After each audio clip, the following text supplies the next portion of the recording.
सभी भक्तजनों को जय श्री कृष्ण।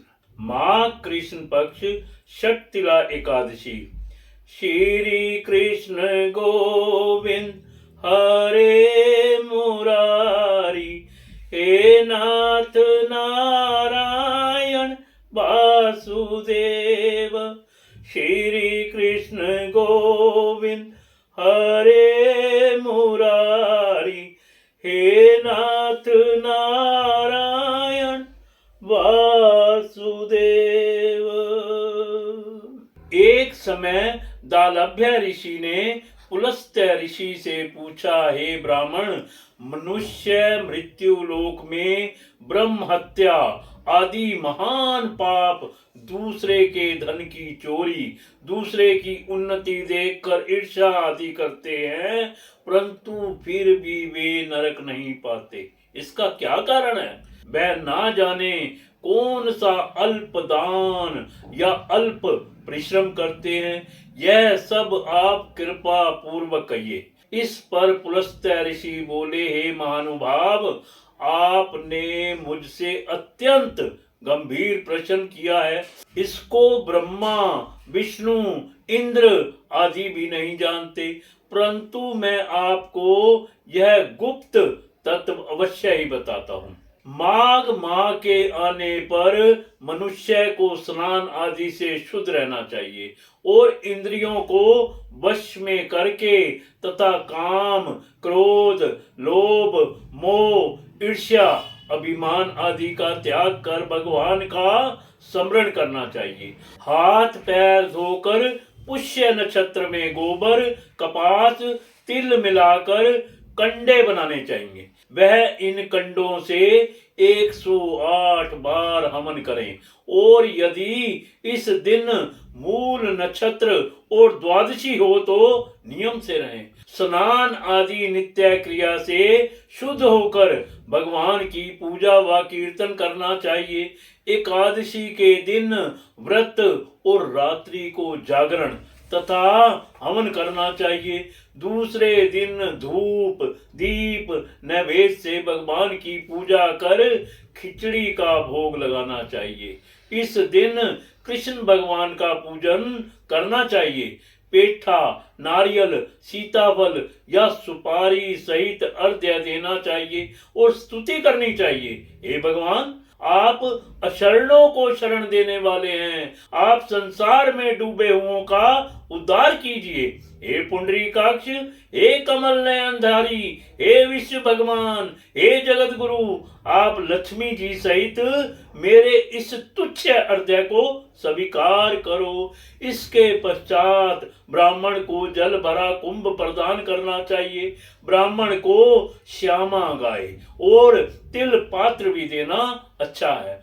तिल स्नान और भोजन से श्रेष्ठ है, अतः मनुष्य को तिल दान भी करना चाहिए। इस प्रकार जो मनुष्य जितने तिल का दान करता है वह उतने ही वर्ष स्वर्ग में निवास करता है। तिल स्नान, तिल का उपटन, तिल का हवन, तिलोदक, तिल का भोजन, तिल का दान, यह षटतिला एकादशी कहलाती है। इससे अनेक प्रकार के पाप नष्ट हो जाते हैं।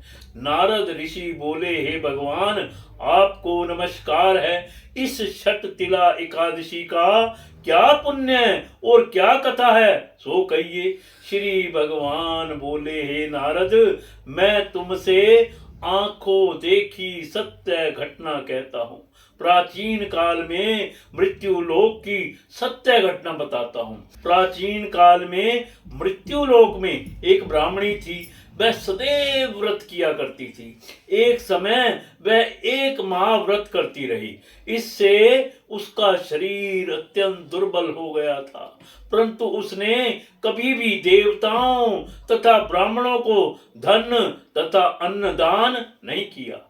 इस प्रकार मैंने सोचा कि इस ब्राह्मणी ने व्रत आदि से अपना शरीर शुद्ध कर लिया है और इसको वैष्णव लोक भी मिल जाएगा, परंतु इसने कभी भी अन्नदान नहीं किया है।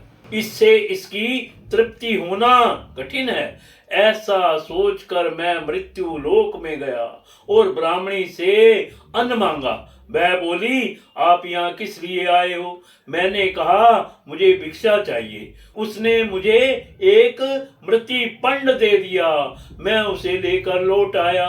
कुछ समय बीतने पर ब्राह्मणी भी शरीर त्याग कर स्वर्ग आई।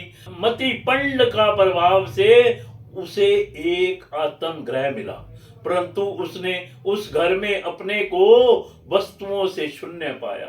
वह मेरे पास आई और बोली, हे भगवान, मैंने अनेकों व्रत आदि से आपकी पूजा की है, परंतु फिर भी मेरा घर वस्तुओं से शून्य है। मैंने कहा, तुम अपने घर जाओ, देव स्त्रियां तुम्हें देखने आएंगी। जब तुम उनसे षट तिला एकादशी का पुण्य और विधि सुन लो, तब ही द्वार खोलना। भगवान के वचन सुनकर वह अपने घर को गई और जब देव स्त्रियां आकर द्वार खुलवाने लगी, तब ब्राह्मणी बोली कि यदि आप मुझे देखने आई हैं तो षट तिला एकादशी का मातम कहिए। उनमें से एक देव स्त्री बोली, सुनो, मैं कहती हूँ।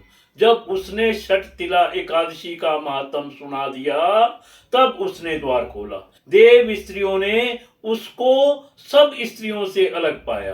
ब्राह्मणी ने भी देव स्त्रियों के कहे अनुसार षट तिला का व्रत किया और इसके प्रभाव से उसका घर धन धान्य से पूर्ण हो गया। अतः मनुष्यों को षट तिला एकादशी का व्रत करना चाहिए। इससे मनुष्यों को जन्म जन्म में आरोग्यता प्राप्त होती है और दरिद्रता नष्ट हो जाती है। इस व्रत से मनुष्यों के समस्त पाप नष्ट हो जाते हैं। कथा सार, इस व्रत से जहां हमें शारीरिक शुद्धि और अयोग्यता प्राप्त होती है, वहीं अन्न तिल आदि दान करने से धन धान्य में वृद्धि होती है। इससे यह भी ज्ञात होता है कि प्राणी जो जो और जैसा दान करता है, शरीर त्यागने के बाद उसे वैसा ही फल प्राप्त होता है। अतः धार्मिक कृत्यों के साथ साथ हमें दान आदि अवश्य करना चाहिए। शास्त्रों में वर्णन है कि बिना दान आदि के कोई भी धार्मिक कार्य संपन्न नहीं माना जाता। षट तिला एकादशी संपूर्ण। श्री कृष्ण गोविंद हरे मुरारी, हे नाथ नारायण वासुदेव। श्री कृष्ण गोविंद हरे मुरारी, हे नाथ नारायण वासुदेव।